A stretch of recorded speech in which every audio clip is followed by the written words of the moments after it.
In this video, we're gonna show you how to use Wix groups. First, add the Wix group app.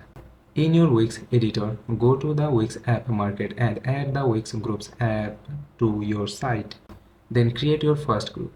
You can start from a template or create a group from scratch. Define your group's purpose, privacy settings, and membership requirements. After that, design your group pages. Customize the appearance of your group pages to match your website's style. Choose a layout and determine what information to display. Then manage group members. Approve or decline membership requests. Assign admin roles to help moderate the group. Set members' permissions for posting, inviting, and adding members. Then manage group content. Create and manage posts, topics, and group rules.